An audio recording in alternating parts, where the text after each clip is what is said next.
Bismillahirrahmanirrahim. Assalamualaikum warahmatullahi wabarakatuh pada channel guys. So seperti yang dijanjikan, right, dari video lepas kalau kita dapat 50 likes dengan 50 subs, kita nak buat satu video khas regarding position sizing, right. Sekejap lagi kita dah listkan poin-poin kita, right, dan sekejap lagi kita akan bincangkanlah poin-poin tu, right.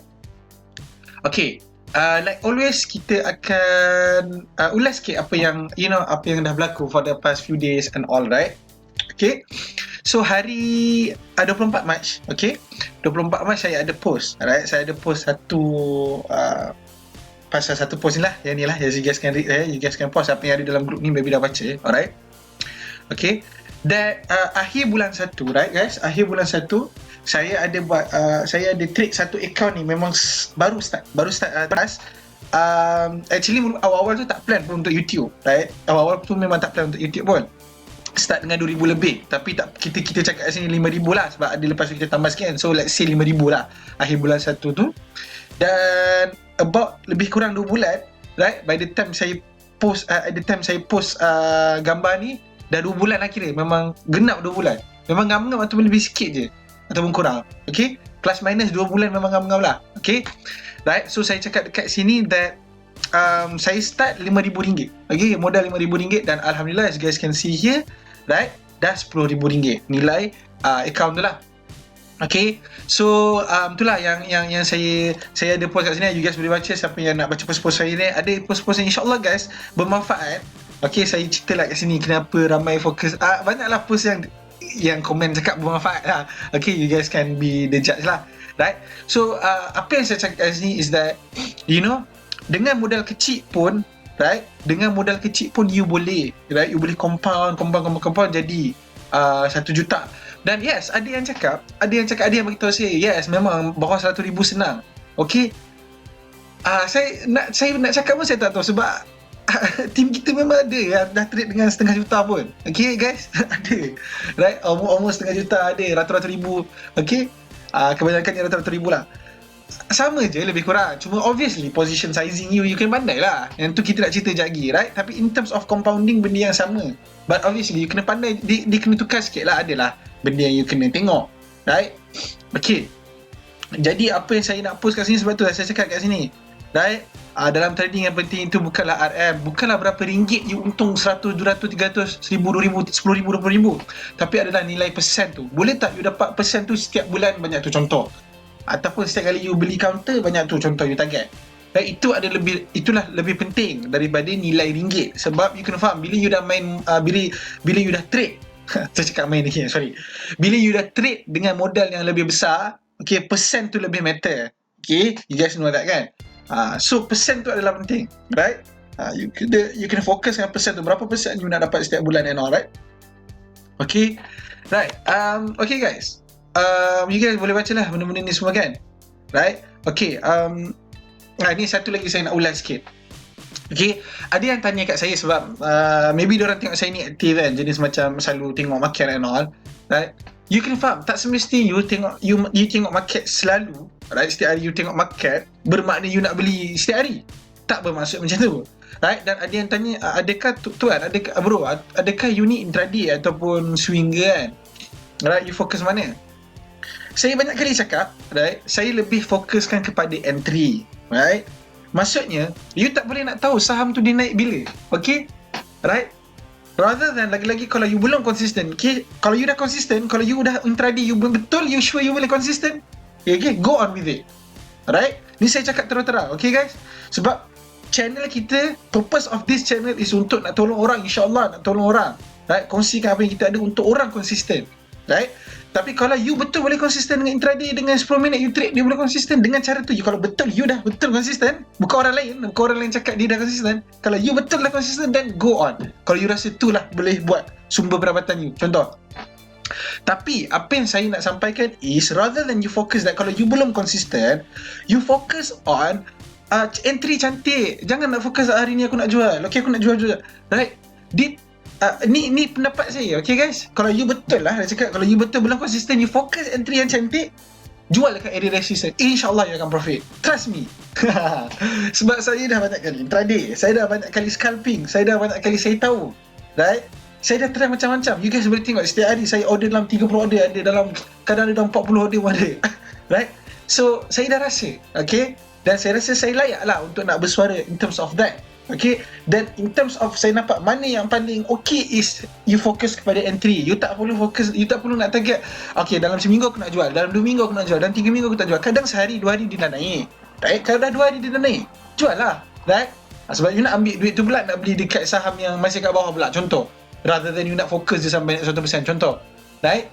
Dah capai TP, jual, tak kisahlah sehari. Banyak kali je saham yang saya beli tak tahu kemudian nak naik hari tu, contoh kan, dia naik tiba-tiba tu hari tu, jual lah. Okay, contoh macam hari tu pun teladan kan, contoh saya nampak dia break 60 sen harga open IPO dia, right? Dan saya nampak dia break harga tu, dan TP kita adalah area 65 sen, dah capai pun, nampak dia macam tu tau, dia you tak tahu. Okay, better you focus je on entry, right? So tu saya nak sampaikan kat point kita yang ni, right? So banyak juga sebenarnya saya nak ulas. You guys boleh baca lah, siapa yang nak masuk grup ni, siapa yang nak baca semua ni boleh masuk grup ni, sebab takut tak sempat pula kan, right? Alright, kita nak sambung. Alright, before that saya nak just cakap sikit je guys, right? Next week dan week after that, right, saya ada break, Easter break. Okay, dekat UK ni dah ada Easter break lama juga, 2 minggu, right? Jadi saya dah berniat lah nak upload banyak sikit video, okay? Sebab ada masa hari ni saya nak upload banyak video sikit. Saya dah ada idea saya video-video nak apa saya nak upload. So guys, please if you want that to happen, support this channel, right? Share dengan kawan supaya ramai lagi boleh manfaat. Okay, sub to the channel if you're not already. Okay, let's jump into the topic. Okay, kita dah listkan 3 point. Okay, kita nak terus masuk point pertama, tahu keselesaan counter itu, right? Okay, ni adalah point kita nak huraikan lah, berapa banyak kita nak masuk in terms of pesan dari modal kita. Okay, ni adalah point pertama tu lah, bawah ni. Okay, right, saya nak ceritakan. Let's say you ada RM10,000. Okay, saya tahu ramai orang trade bawah RM100,000. Okay, right, retailer ni normally akan bawa, ada yang trade RM100,000, setengah juta ada, saya tahu. Tapi kebanyakannya kita ambil kebanyakan, let's say nak mudah kira kan, RM10,000 contoh. Okay, nak mudah, let's say kalau ada RM50,000, you kira lah sendiri RM10,000, right? Bila you nak masuk counter, let's say lah you ada 3 counter yang you berminat nak masuk, ataupun 2 counter, let's say. Okay, right, apa yang kita boleh applykan is one of the good strategy yang my coach ajar is you boleh pakai rule 70-30. Apa maksud rule 70-30 is 70% you masuk dalam satu saham, 30% you masuk dalam satu saham. Okay, right? Dan ataupun you nak buat juga, you nak juga 3 counter contoh, nak juga, you boleh buat 17%, 15%, right? Tak ada masalah. Cuma apa yang saya nak sampaikan dekat sini is, right, let's say you ada 3 counter yang you berminat, macam saya cakap tadi, right? Counter A you memang dah kaji, memang you faham dan you nampak peluang yang besar sangat-sangat dekat counter A ni, contoh, right? Memang you dah kaji, you dah tahu yang ni, you pun memang dah tahu dulu dia macam ni, you memang dah faham lah, dan you nampak setup yang cun. Okay, lepas tu yang counter kedua ni you macam boleh lah, you nampak kan ada lah peluang, tapi macam okay lah, maybe kena ni sikit ke, kena benda counter ni lambat sikit kena naik, contoh. Dan ketiga, maybe you nampak macam setup tak adalah berapa nak cantik, cuma you nampak juga peluang dan you berminat juga nak beli, contoh. Okay, kurang lah setup dia, tapi you nak juga masuk, contoh. Okay, right, sebab dia dah kat support ke apa-apalah, tak kisahlah, regardless of what the reason being lah. Okay, jadi make sense tak untuk you ada RM10,000, you bahagikan 3 ni sama rata, contoh RM3,300, RM3,300, RM3,300, betul tak? Make sense ke tak? Tak kan? Why not, rather than doing that, you masuk RM7,000, maksudnya 70% daripada you punya duit masukkan dekat company yang you nampak setup cantik tu. Okay, counter yang you nampak setup cantik tu, right? Dan yang lebih tu maybe you masuk sikit lah, 15% ataupun 30% dekat counter yang kedua, contoh. Right? Kenapa? Sebab untuk saya sendiri personally tak make sense untuk you agihkan, right? You dah yakin kat satu setup ni you nampak cantik, tapi you masuk sama banyak dengan yang you tak nampak cantik sangat, contoh. This is one of the mistake juga yang trader buat. Okay, you kena pandai, you kena nilai peluang, right? Kalau you nampak peluang tinggi, masuklah banyak dekat counter tu, right? Setup yang cantik, contoh, right? Tapi you kena faham lah setup yang cantik ni macam mana. Janganlah kalau you tak faham, tu cerita lain lah kan. Ni apa yang saya nak cerita ni adalah position sizing, right? You kena tahu Right? Bila nak masuk 70%? Bila nak masuk 30%? Ini penting. Ini very very penting. Sebab normally orang akan agihkan. Okay, dia dah kaji 3 counter dan dia tahu counter pertama ni peluang tinggi, tapi dia pergi bahagikan sama rata. Which untuk saya tak amat kesan sangat lah. Okay, sedangkan you tahu counter yang pertama tu peluang dia lagi tinggi. Right? Setup dia lagi cun, contoh. Right? Apa-apalah, regardless lah of reason being, contoh dia dah golden cross, ada yang selalu bagi golden cross, ada yang pakai RSI and stock dan sebagainya. Okay, tak kisahlah. Ataupun BDTL yang memang pattern tu memang you minat lah, contoh. Kenalah dengan setup you, contoh kan. So, apa-apalah. Tak kisah reason dia apa.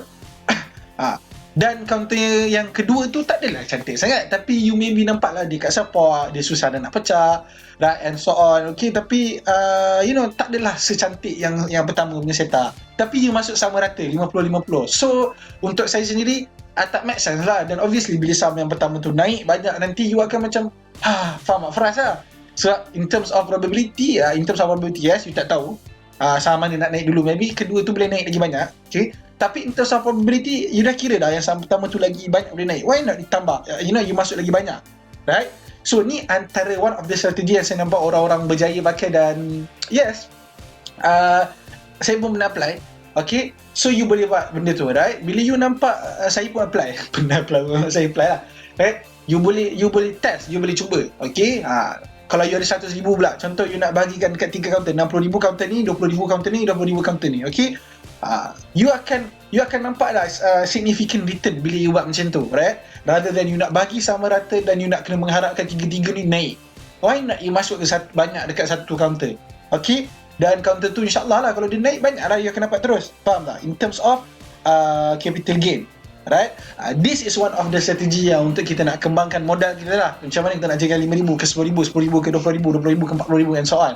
Okay, this is one of the strategy yang kita praktiskan. Okay, okay guys, right? Point kedua, right? Apa yang segala saya nak cerita ni is bukan ilmu saya buat sendiri. Saya nak beritahu awal. Right? Okay, ini adalah ilmu-ilmu yang coach saya ajar. Okay, satu adalah Zam-Zam, satu adalah coach bukan orang Melayu lah, satu lagi ni coach tapi dia bagus dan saya praktiskan, memang berkesan lah ilmu tu. So saya nak sharekan lah. Okay, right. Jadi okay, ni ada banyak lah, masing-masing ada teknik yang cantik dan saya nak sharekan, right? Saya nak sharekan, ni adalah daripada coach ni ada daripada coach ni. Okay, right. Point kedua, okay, dah kaji tapi tak masuk sebab takut, right? Sebab takut.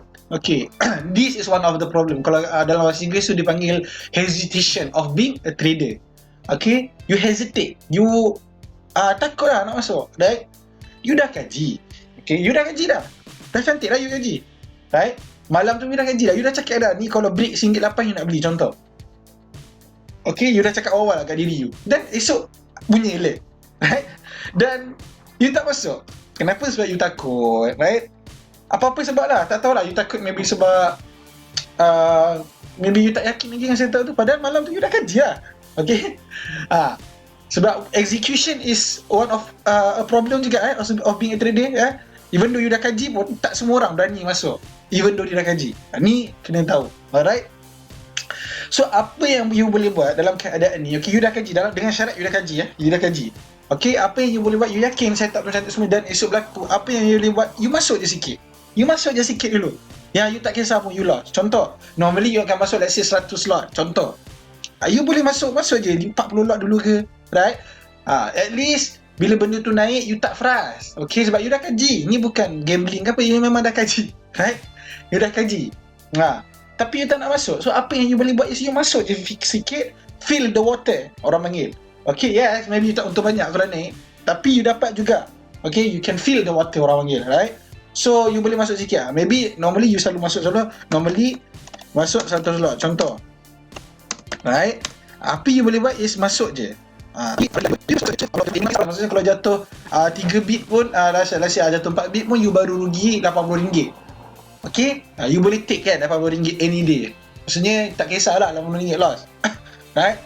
So itulah yang you boleh buat. Okay, rather than, okay, dan apa lagi contoh dekat RM8 tu you belum yakin lagi. Contoh, dia dah break RM8 tapi you masih tak yakin lagi, you boleh masuk sikit dulu. Okay, dan bila dia pecah, you dah cakap dengan diri you, kalau pecah 1850 baru lagi yakin lah, contoh. So apa yang you boleh buat is dekat RM8 tu you beli je sikit dulu. Okay, dia pecah lagi 1850, you tambah lagi sikit. Faham tak? You tambah lagi. Dah pecah pula 1850, you tambah lagi. Tambah lagi 40 lot.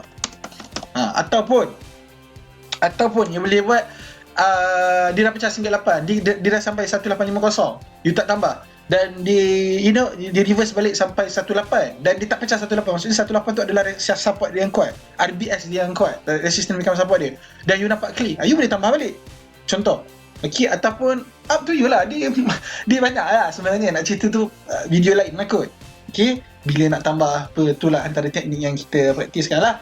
Okay, sebab tu saya cakap dalam saham ni, yes, you memang nampak mudah. Yes, dia adalah so bila dia gosen pun you tak kisah, you tak terasa sangat. Contoh kalau you masuk satu lot, okay, bila dia reverse sikit 4 bit contoh, you dah rugi 200 untuk you banyak contoh. Tapi you masuk 40 lot, you baru rugi sikit. Betul? Dan you tambah lagi sikit bila you dapat confirmation yang lagi cantik. Okay? Ataupun bila dia dapat RBS balik, then only you nak tambah. Tak ada masalah. Rather than you terus masuk dekat bila dia break tu. Okay? Tu is one of the thing yang you boleh buat. Okay? Bukan setiap kali you kena buat. Sebab okay, apa yang ni bila you hesitate. Nah, ni adalah keadaan bila you tengah hesitate. Kalau you biasa, you dah yakin, you masuk je lah. Okay? Let's say lah, esok you dah kaji dah siap-siap cantik semua yang memang lama dah you perhatikan kan, you dah tengok setup cantik and all, you dah tunggu setup cantik, you dah nampak setup cantik, esok you nak masuk semua terus ke harga tu, tak ada masalah. Okay? Tak ada masalah pun. Ataupun you nak masuk 70% dulu dan you nak tambah sikit-sikit, tak ada masalah juga. Okay? The problem is bila you tak kaji dengan bila you dah kaji tapi you tak masuk langsung. Right? Sayang lah. Okay? You dah kaji dah cantik-cantik setup macam ni. Esok benda tu berlaku, you tak masuk. Lepas tu bila dah naik 20%, you cakap, kalau lah aku masuk tadi. Nampak? Problem lah benda tu. Okay? So apa yang you boleh buat is masuk sikit. Okay? Kalau tak berani, kalau you tak sanggup nak loss sebanyak tu contoh, you masuk lah sikit-sikit je. Okay? Dan you tambah sikit-sikit. Ataupun bila dia sebab normally bila saham dia breakout, dia akan rehat kejap. Dalam keadaan dia rehat tu, maybe you boleh tambah position you. Boleh average up. Kita panggil average up, average down pun. Tu banyak lah cerita dia. Okay? So tu point yang kedua kita nak tekankan is bila you tengah hesitate, you masuk je sikit dulu to feel the water. Right? Ni adalah one of the thing yang coach saya ajar lah, dan Alhamdulillah berkesan lah. Okay, bukan dengan you dah lah tak yakin, you tengah hesitate ni, lepas tu you masuk juga full position. Bila dia reverse, you akan panic lah. Betul tak? So tapi kalau you masuk sikit, dia reverse, you kurang panic. Dan bila dia naik, you nampak confirmation yang lagi clear, you tambah. Right? Dan bila you kena TP, you dapat maybe tak sebanyak dapat banyak yang you kalau you masuk full position, tapi you akan dapat juga untung yang lumayan lah. Okay? Dengan setup-setup yang clear lah, tu cerita lain lah. Right? So tu adalah point yang kedua kita nak tekankan is hesitation. Alright, kita terus nak cerita point yang terakhir. Iaitu you tak berapa yakin tapi you masuk banyak. Okay? Right, macam saya cakap dekat first point tadi is you kena tahu, right, position you. Macam saya cakap 70% yang tadi tu you kena tahu. Bila you nampak setup cantik, takkan you masuk sikit. Right? You dah nampak setup tak berapa cun, kenapa you nak masuk banyak? Okay? The problem is okay, problem yang saya nak bincangkan ni is tekat sakit pula guys, okay? Right, sorry. Is that you tak yakin setup tak berapa nak cantik. Okay, contoh. Right? Dan sepatutnya tapi you nak masuk juga. Okay, you nak juga masuk. Right? Apa yang you patut buat is yang nombor 2 tadi, masuk dulu sikit kan. Ataupun tunggu confirmation yang saya cakap tadi kan. Ataupun tunggu dia buat RBS dan soalnya. Tapi okay, rather than doing that, you terus masuk banyak. You masuk banyak dalam keadaan setup tak berapa nak cun yang and soal lah. Okay? Dan obviously bila which worse, right, yang lebih teruk lagi, dalam keadaan tu you masuk nilai yang you tak sanggup nak rugi. This is lagi besar problem lah. Okay? Patut you sanggup rugi selalu. Normally bila you trade is let's say lah 5% daripada modal you, RM500 daripada RM10,000 contoh. Tapi you pergi ambil risiko dalam keadaan ni, you pergi ambil risiko yang RM10,000 contoh, RM1,000 10%. Okay? So that is gonna be a problem. Okay? Bila jadi macam ni lah, emosi you akan tak menentu sebab you dah lah tak selesa sangat. You tak selesa nak ambil risiko yang macam tu, right? You tak mampu nak masuk, you tak sepatutnya nak masuk banyak tu dalam keadaan setup yang tak berapa nak cun. Okay, tapi you masuk banyak. Patutnya you masuk 40 lot je. Okay, tapi you masuk 200 lot, you masuk 300 lot. Benda ni lah yang akan sakit dengan you lah bila dia tak, bila benda tu jadi pun tak kisahlah. Okay, bila you skip on buat, at a point you akan suffer a loss juga. Sebab yelah, setup tak cantik tapi you masuk banyak. Okay, apa yang you patut buat kalau you nak masuk jugalah, dah nak gatal sangat memang nak masuk juga, you masuk sikit. Okay, you masuk sikit, ni kalau dah gatal sangat lah. Kalau boleh, kalau you nampak setup tercantik, tak payahlah heran sepatutnya kan. Ni kalau tiba-tiba lah you nak juga masuk sikit, right? Tapi you masuk banyak, which benda tu akan sakitkan you lah, right? So this is a problem, you kena tahu. So to conclude, segala point ni is they relate to each other. Is you kena tahu setup yang mana yang you selesa you dah belajar dari coach you, right? Dia dah ajar dah kan, entry yang cantik macam ni contoh semua, right? Okay, you dah faham support dan resistance semua. Okay, you nampak, okay, setup ni adalah setup yang cun, right? Then you dah selesa kan, okay, you masuk lah 70%, position sizing saya cakap tadi.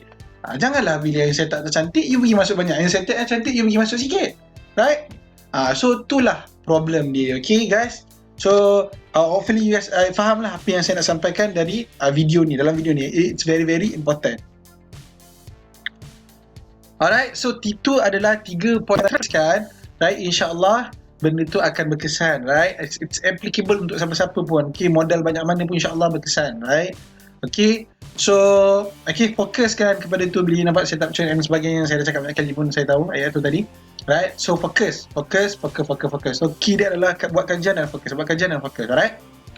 So okay guys, macam saya cakap tadi, next week saya nak buat banyak lagi video, week after that saya nak buat banyak video. So in order for you nak tengok benda tu happen, right? So support this channel, sharekan kat kawan di channel supaya ramai lagi bermanfaat. Okay guys, so don't forget to like this video untuk YouTube nak recommendkan video kita, alright? Okay, that's it for the video, right? Thanks for watching guys, thanks for supporting this channel. I'll see you in the next video. Bye.